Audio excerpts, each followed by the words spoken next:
Good morning, everybody. I'm Rob Playman, Senior Vice President of Economic Development with the Oshkosh Chamber, and I'd like to welcome everybody to our part two of our four-part webinar series, From Surviving to Thriving, presented by the Oshkosh Chamber and Stellar Blue Technologies. We're really glad to be working with Stellar Blue on this webinar series. You're going to learn how to lay the framework for how you can grow your business virtually through sales, advertising, marketing, products, service, and your services online. Today, our webinar will feature blueprints for digital growth. So I would like, without further ado, to turn it over to Mr. Jim Dubinsky, co-owner and co-founder and owner of Stellar Blue Technologies. Jim. Hey, Rob. Well, thank you very much for that introduction.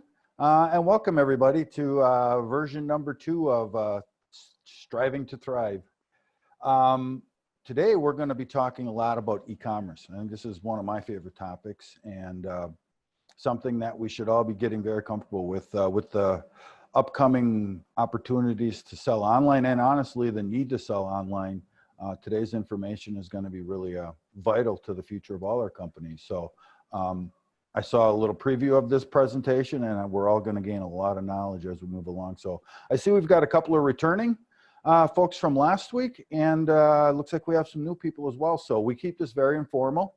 Ask questions when you want. We're not here to preach. We're here to help, and we're just going to casually go through some of the ideas and thoughts that our clients have brought to our attention, or that we've researched, or just been in a scenario or a process with a client that allowed us to have some knowledge or a good story to help everybody else. So it really is more about brainstorming together and coming up with some real good ideas on how we can all do better online and make a lot more money online. So I've got with me today Tyler Huffman and Brett Hildebrandt. They're our two strategists here at Stellar Blue. They field 90% of all the client calls we get and work directly with our clients to create project scopes and to help them succeed online. So they're a wealth of information. They're used to fielding a lot of questions. So please send them our way and we'll take care of all that right away. So not to tie us up any longer here, Tyler, you want to jump in and show us what you guys all got for us? Sure. So as Jim mentioned, I'm Tyler Hoffman. I'm a project strategist here at Stellar Blue. We put together this 4-part series. It's actually heavily based on a lot of what we're experiencing from our clients and what people are reaching out to us asking for help, right? Especially as it pertains to right now and the crisis everyone's been dealing with. So this is actually part 2. Part 1 was the foundation, and we'll get into that. Part 2 is a little bit more about making your site transactional, trying to get some ROI from your website. Monetizing your website, really. Part 3 we'll get into a lot more about marketing, and then part 4 is very focused on analytics and how to utilize analytics. So just a quick summary. This kind of goes through like we said, the foundation is really that was part 1, really the high level look of setting up your website and making sure that you're ready to make it more transactional and make sure you're doing everything right, even with the most basic of websites. And we'll do a quick recap of that here shortly, just in case you guys missed part 1. Part 2, that's today, we're going to go through being more transactional. Brett's kind of the guru here, so we've got him on that. I love your expression there, Brett. It's great. Absolutely. Plus he has a beard. He has a beard then. Oh yeah, that's right. We gotta update that photo. Yeah.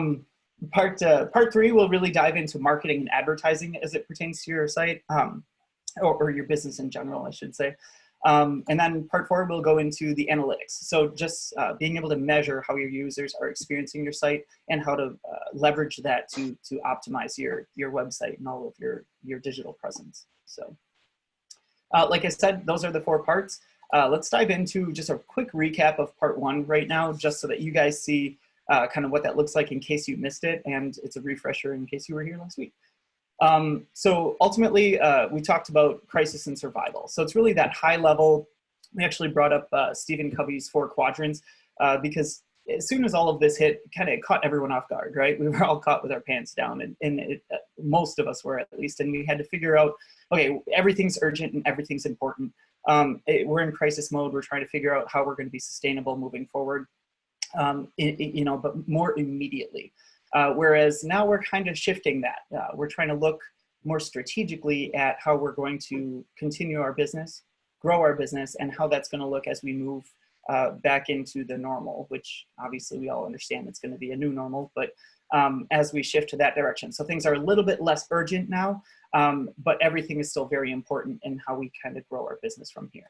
So then we dove into a little bit about social media, how to utilize that to drive traffic, but really use your website to drive sales. So one example we referenced is make sure that your social media platforms, in this case, Google My Business, is up to date with the most relevant hours, the most relevant information for you. And if you do have any type of e-commerce platform or solution, make sure that you're showing that here. You can see at the bottom of this, this is a mobile view, but at the bottom you can see order, eat street. So just make sure that you're engaging all platforms to make it easier for people to spend money with you. Another great example, Ridgeway Golf Course, that we were just talking about golf. Obviously they, at the time, now they can finally be reopening, but before, after all this happened, when we were in that crisis mode, how can they monetize their business? This was one way. So they changed the entire homepage to really highlight their takeout service. Click one button to our menu, and here's the phone number to call to order. That's all they wanted to highlight at that time. And then they evolved, and it keeps updating based on what the situation is with the circumstances as we day by day figure out what's going to happen next. Last but not least, we talked a little bit about forms, and we introduced e-commerce, which is what we're going to dive more into today. But this is just an example of a form. They can be as complicated or as simple as you want them to be. But the value is you're collecting information. You can collect user contact information as a sales tool. You can collect primarily payment. For companies, whether you're selling a product or a service, being able to collect payment is critical. So we have some clients that, they don't sell products online, but they send out invoices, and typically they receive checks. They're looking to simplify that process and make it easier for their users. They'll just add a simple payment form to their website so people can go and pay online. So just kind of highlighting some of the easy, quick ways to get the cash flowing again. And now we're going to dive a bit more into that by making your site transactional. So we'll start off with just kind of an intro to e-commerce. I would like to start primarily with some stats first, just to highlight the importance of all this. I know that Hootsuite and We Are Social, a bunch of them put together some really, really good data that we can utilize to kind of leverage the importance of e-commerce right now.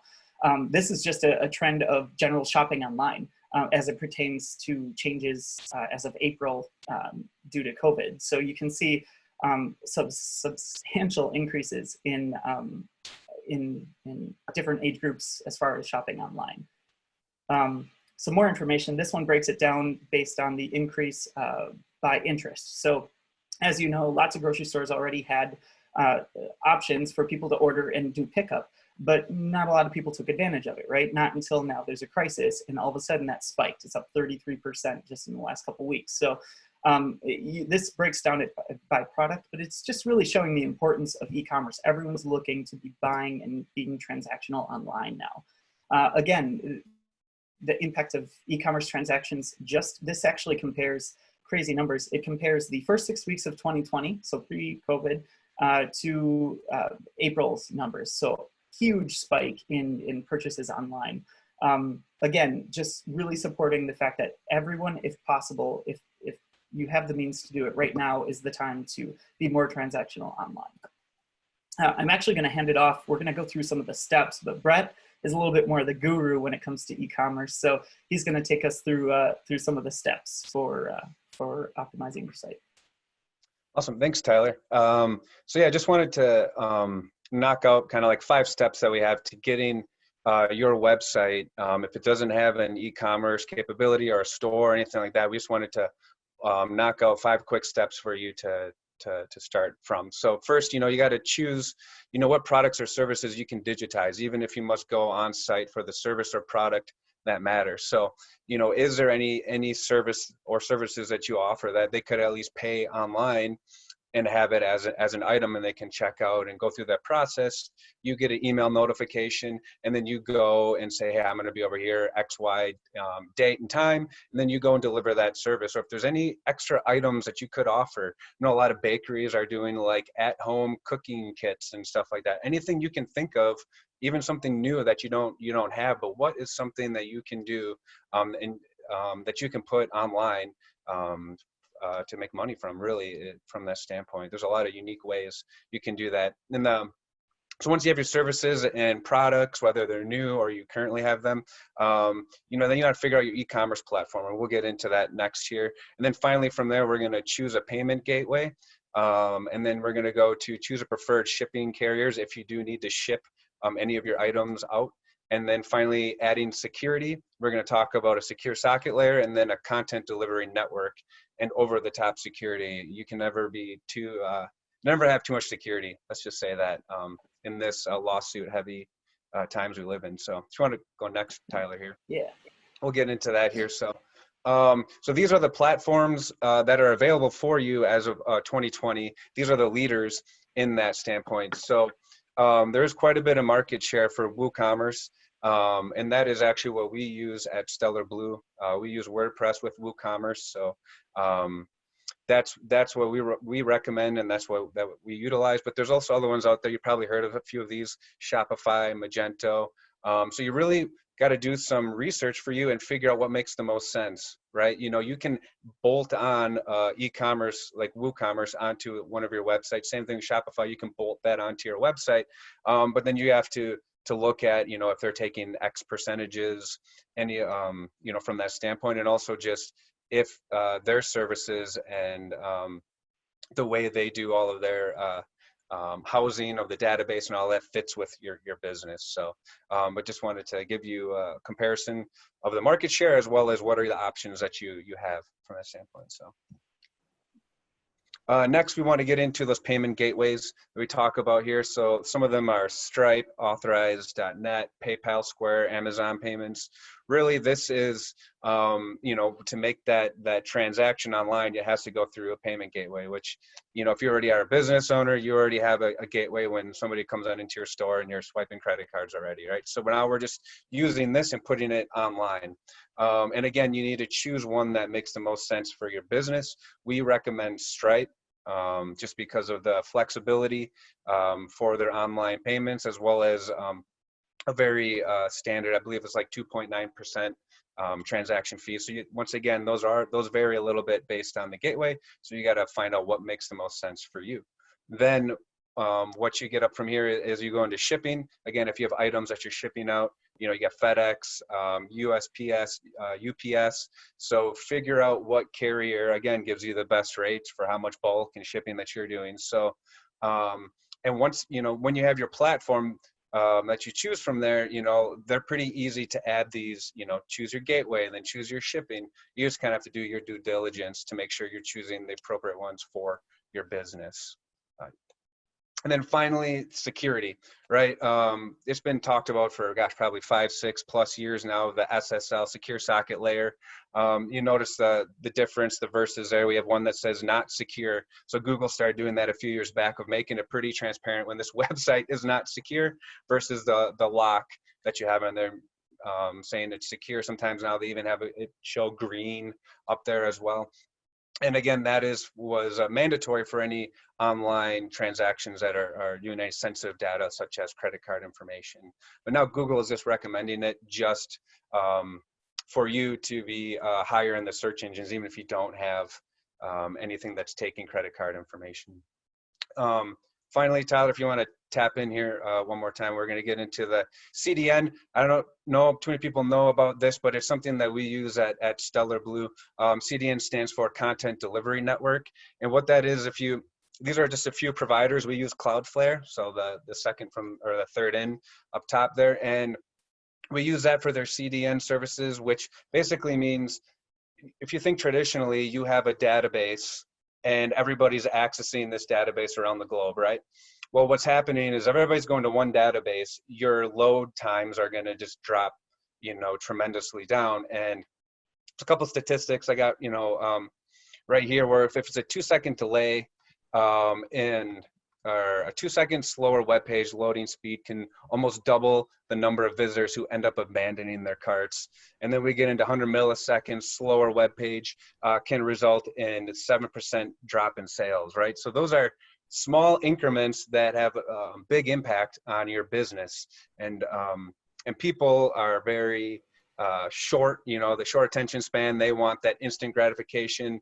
Amazon plays off of that with the whole Prime shipping. Now they have 1-day shipping, so it's just like that's come, ingrained to us, and we've gotten used to that and accustomed. So if I can't, if it's a slow website, I'm going to go and to a different, another e-commerce store. So what that does is it takes this one database, and now the CDN takes that database and distributes over several across the globe. So if somebody is in, we'll say, Great Britain, they're accessing a data center that is more central to Great Britain versus going to the one all the way across the pond over in, we'll say New York from that standpoint.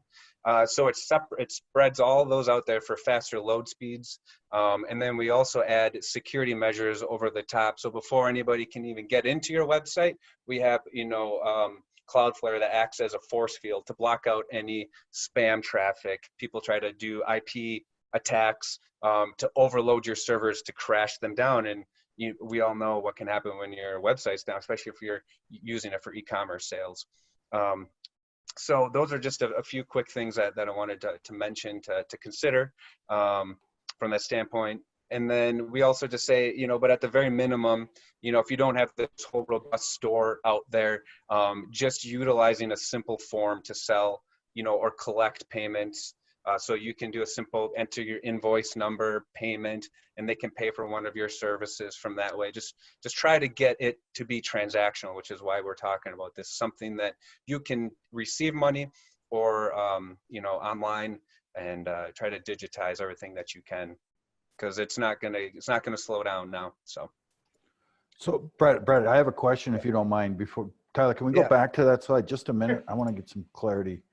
So the secure socket layer that protects your data, and the CDN, the content delivery network, that's a traffic cop that makes the transaction smooth as well as protects it, but mainly makes sure that you keep the traffic coming in and out of your site on a regular basis, and you don't have intersections where everybody's sitting and waiting. You have a traffic cop right there that's moving people through in a very organized and productive manner. So putting the two pieces together really does solidify a strong e-commerce platform for you.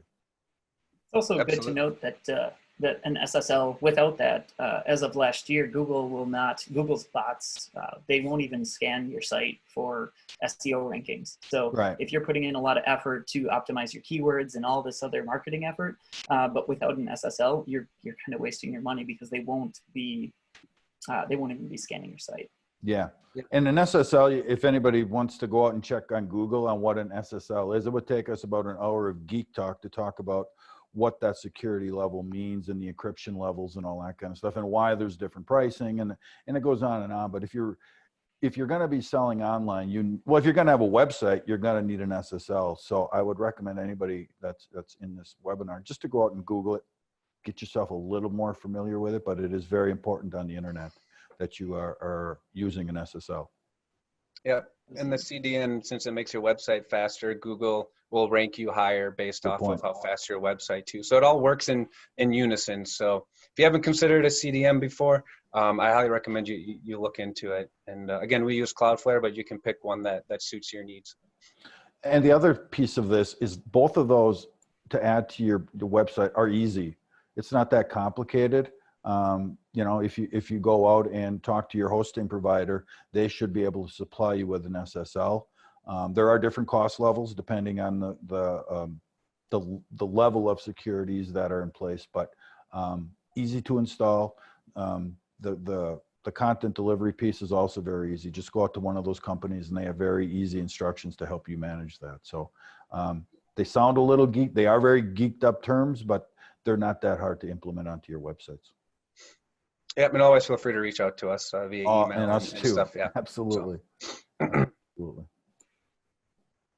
So next, we wanted to jump in case any of you already have e-commerce or are utilizing that a specific platform, just how to optimize some of those efforts. So I think Brett's going to run through a couple of these, but we'll start with just utilizing your analytics. Yeah, so as you may or may not know, there's several different analytic platforms, just like e-commerce platforms. Some of them, like Google Analytics is obviously the 800-pound gorilla in the room, since they own the whole entire internet, it feels like. But, you can get those, they offer free analytics on there. Monster Insights is also something that provides very great data also from an e-commerce standpoint, something that you can add onto your website as well, kind of like a bolt-on. And then finally, we also have our own Stellar Analytics that we use as well. So, and we take all this into consideration. So this is just a snapshot from one of our clients that we had. And, again, we want to be able to use your analytics. If you're not checking your analytics regularly, you're missing out on seeing any anomalies, trends, things that you can do to make sure your efforts are all working together. So this one's just showing where's all the traffic coming from. Again, I always joke, but Google seems to own 90% of the internet. So it's no doubt to see that out of 30,000, visitors over a few months, that Google alone came from 26,000 of that. So you can kind of go down one more time here. This is same client. Again, just kind of breaking down the data. Another thing that I wanted to highlight here is the device breakdown. If you take in tablet and mobile, that accounts for 2/3 of their traffic, and that trend isn't slowing down or going anywhere. People are on your phone constantly, probably more than what we wish we were, but it's very easy to do that. And with websites being mobile friendly now, from that standpoint, is really to have a really nice user experience on your phone. You can click and order products. Again, here is just showing another snapshot of looking at the visitors to the devices, returning visitors. You can get a lot of insight. Where are people coming from that standpoint? And so just wanted to show a few of just making sure that you guys are looking at your analytics. And if you don't quite know what you should be looking for, you can always, again, reach out and we can look at people's data and recommendations. That's what we do for our clients. So otherwise you'll just be inundated with a bunch of data, but you're like, what does it mean? So going down. So then once you analyze, you get all that data, it's like now it's time to maximize off of it. We're seeing, hey, we've been putting a lot of money into Facebook or to Google, ads, and we want to make sure we're getting the best, return on our investments. So now that you saw all that with your analytics, it's like now it's time to maximize, make any website tweaks to see if any of your visitors are, having abandoned carts, or they're getting stuck on a page and they're not getting to where you want them to get to.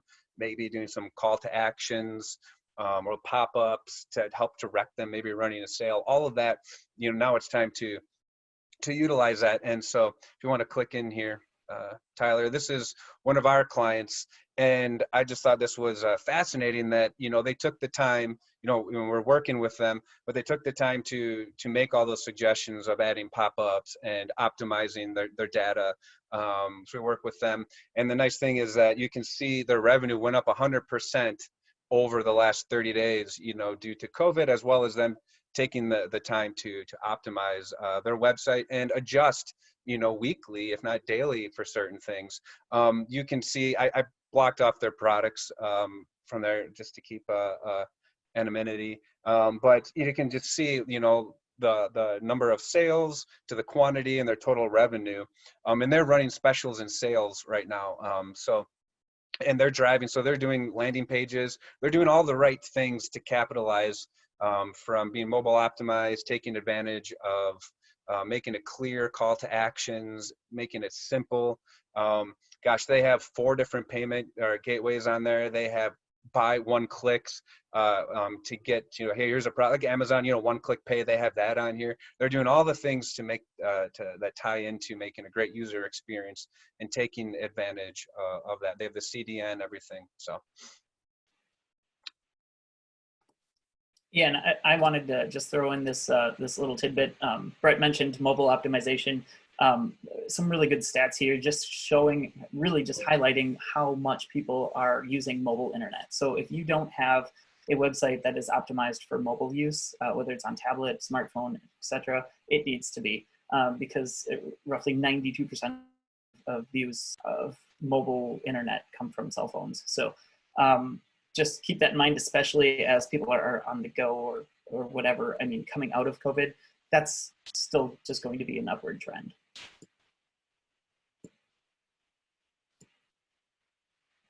Next, we actually wanted to go into the channels of communication. So I always use, sorry if it's corny, but a reference of like a billboard in the middle of a desert that's like miles away from any highway, no matter how beautiful, is not going to get you anywhere. So we really want to talk about, like, once you have e-commerce set up or any type of way to monetize your site, how can you optimize that? So we'll dive into first just your website. Focus on using similar keywords for your website. Same as your ads, they should be the same as your social media. You want all of it to be very in sync. So don't have your ads talking about one thing and then your website doesn't even use the same terms or anything like that. It's going to hurt you. This really does help with your SEO rankings by having everything very congruent. Make sure that you link to any e-commerce platform that you have. So if you are utilizing any e-commerce platform, let's say you're a restaurant and you are offering services through Eat Street right now or something like that, make sure that you say that on your website. The goal is, no matter where you are, you want your user to be one click away from buying, right? Or purchasing. Or simplify the process for them, but also maximize the chances that they're going to spend money with your brand. And then, make sure that your copy and content are written for both Google and your customers. So I mentioned a little bit about, the Google bots and Google scanning your site for SEO rankings and whatnot. It's more than just keywords this day and age. It's using AI to really figure out sentence structures and things like that. So our marketing team always says, focus on writing for your customers, for the users themselves first, but very close second is Google. You have to be writing so that it's ranking your site correctly, so that you organically place high.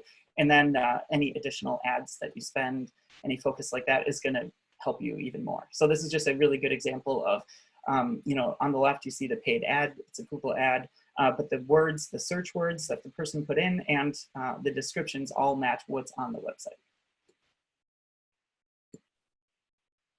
Next, we can talk a little bit about marketing.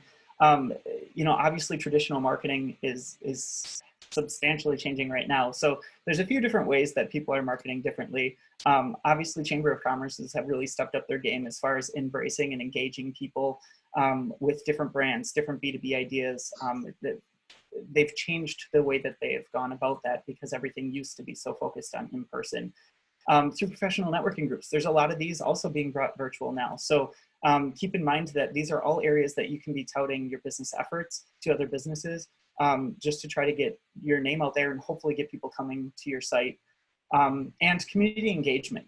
As far as building out that social media following, you really want to be touting what you're doing within the community, what your brand does. If you're doing anything as far as fundraising for organizations, I know that's been a big thing right now. Everyone's on their computers, everyone's on their phones. So are there different ways to collect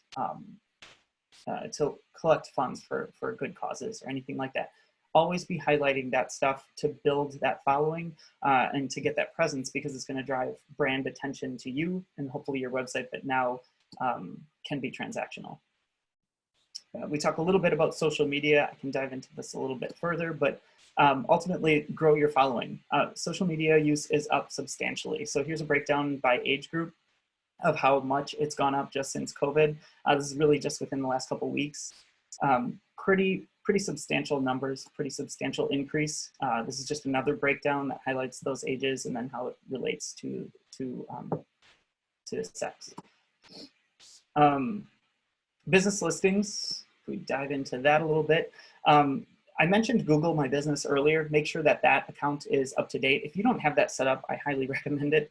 And make sure that that is always updated. That content should be relevant at all times. And that applies to pretty much any other platform. I know Google Shopping, Yelp, Manta, Bing, they all, just make sure that your information is up to date, because anywhere people might be finding you, me, myself, I'm always Googling, but that's not the case. I mean, Bing is still up there as well. So make sure that any place that people are trying to find your business, no matter what your business, that is relevant information. This is just kind of a highlight of all the different areas.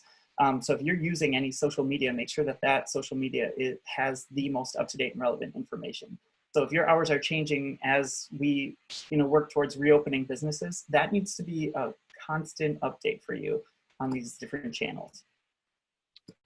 Yeah. Last but not least, we go into ads. Brett, did you want to add something? Yeah, if you just kind of bounce back real quick, I just want to say that from a search engine optimization standpoint is each one of those business listings that's listed there, you create a profile with all your information. That's another thing that Google gets to index. That's also another link that's going back to your website. So Google also doesn't look just to how optimized your website is with its content on your website. It's also looking to see who you're connected with, and you're missing out on all these different directories that Google uses as it's searching, but also all these extra links. So it's just a really great thing to look at all the relevant directories that you should be putting your business in. And then especially if you're in different part of the nation, or you do business, and even if you do business globally, there is different local ones like we see here, like Yelp and Manta. There's different ones over in Africa or Europe and stuff. So it's just something to consider as you're building out your SEO. So and then we jump into ads, and Brett, you can probably speak to this a little bit more as well if you'd like. Yeah, this is pretty simple. I mean, Tyler's example is that your billboard's out and nobody's able to see it right now. Advertising is you get to pay for people to to see it and drive traffic across your site. So with that, you kind of need to talk about we say, like, what is your strategy? What products or services are you looking to sell? And then where is your audience at? So once you figure that out, then you kind of talk about what's your budget. What are you looking to do? Are you looking to market just in maybe like Northeast Wisconsin? Are you looking to go nationwide? That's all going to play a big factor as to how much money you're going to need to be effective. It also matters on what keywords you're looking to be ranked for as well. You might be competing against these large Fortune 500 companies for their keywords. So trying to work with either an agency or internally to figure out what niche keywords can you take advantage of in specific areas. And then finally, we talked about the channels and the budget. And another thing is, if you have the capacity internally to take on a lot of these marketing strategies, that's great. Or you can go through an agency like us or anyone that can really help you maximize your traffic going across from here. So this is just showing you a bunch of options of where you can be doing advertising. Again, you have to look at where is your I'm going to say target audiences. Where are they at? What are they looking to do? A lot of times, if you're looking to just kind of cast a wide net, really you can't go wrong with Google ads and Facebook, just because of just the sheer amount of users that are doing that. People are always Googling something, and pretty much, most of your target market is going to have a Facebook account. So, but if you're looking to sell more product-based stuff, then you can get into Amazon ads. A lot of what we talk about here too is you kind of see on the bottom off to the right there of, like, they call it remarketing, Facebook remarketing, Google remarketing. It's pretty much if they visit your website, then they attach a cookie that follows you around. And that's why when you go visit like a shoe store or something, and then you're pretty much on a different web page, and there goes that pair of shoes off to the sidebar that's following you around. Or now you got a Facebook ad that's talking about shoes from the place you went to. That's all remarketing. That's a whole nother strategy as well. And so it's just wanted to talk briefly about that, and we're going to get into more detail in our next webinar that dives into the marketing aspect. So yeah. So thanks for that quick intro there. So next week, obviously, we do that's going to be a lot more focused on marketing. It will introduce analytics a little bit more in depth, not fully, because that'll be part 4. But it really is nice to tie in the value of analytics and how that pertains to your marketing strategy. So we will talk about that. Today, just under this material list, really just what we went through, kind of the highlights. So identify your digital product or service, or products or services. Make sure that you set up an e-commerce platform, payment and shipping gateways, and add security, obviously a critical element of that. And make sure you're sharing that within all of your social media channels, your networking, etc. So we'll definitely open up. I think I saw a couple of questions come through. So if you guys want to, Rob, did you want to go through those? Any questions? Sure. There's, let's see, first question from Kimberly is, can you talk a little more about best practices for Google Shopping? Sure. Brett, did you want to field that one? I know really that's probably best for our marketing gurus. So yeah, again, if you have products, kind of the two big players to get on is like Google Shopping, as well as, you know, Amazon as well. And, you know, optimizing, it's a little bit different than just doing keywords and stuff for search campaigns. But if you first, you know, you want to get your products, so you go into the Google My Business, and then you want to add those products on there. And then really it comes down to, you can take on like search queries and such, and it's just a different thing than just creating Google ads. So you really just go in there and make sure that you have your products in the Google Shopping. And then if you want to run paid across your Google Shopping, so like sponsored products, then that's when you get into things that are similar to your Google ads. So you're going to want like your keywords optimized for those Google in the shopping section. So it's basically when you're searching in Google and you see that you can choose between web, images, you know, there's one that you can choose for products and shopping, and that's what pops up. Also, if you have Google Shopping ads, you can have that pop up when people are searching. It's going to show some products underneath your little snippet on the screen. And then again, you just start optimizing it by choosing the keywords that you want to be known for, as well as using negative keywords. So negative keywords is a really great tool to use for optimizing any paid, and that's really just keywords that you don't want to be found for. So, and that comes to that ongoing optimization to make sure you're not getting traffic or people are spending your money and they're not even an ideal client for you, right? We always talk about ideal clients. So as you see where the traffic and people are coming in from, you want to use some negative keywords to take out some of that as well. I hope that answered. Yeah. And definitely make sure that you're cross-referencing that with analytics. So if you're utilizing your Google Analytics for that, that's going to be critical to follow up. Hopefully that answers the question. Yeah. Well, that's great. I don't see any other questions coming. If anyone does, we do have our email. The strategy at Stellar Blue Technologies will actually go to all three of us. So any questions, feel free to reach out anytime. Well, that's great. Jim, Brett, Tyler, thanks a lot this morning. You bet, Rob. Yep, you bet.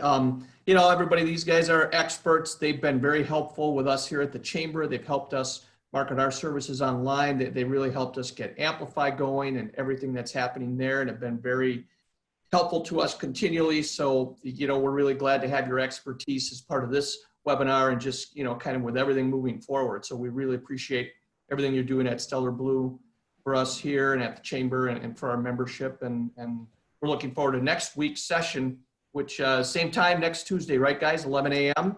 You bet. Yep. Yeah, same bat channel. Same time, same place. Yeah, that's right. Just go to our Chamber website to register, sign up, folks. And, you know, we look forward to talking with you then. Great. Perfect. Absolutely. Great. Thanks, everybody. Thanks, everybody. Have a good week. Thanks, we'll talk guys. to you then.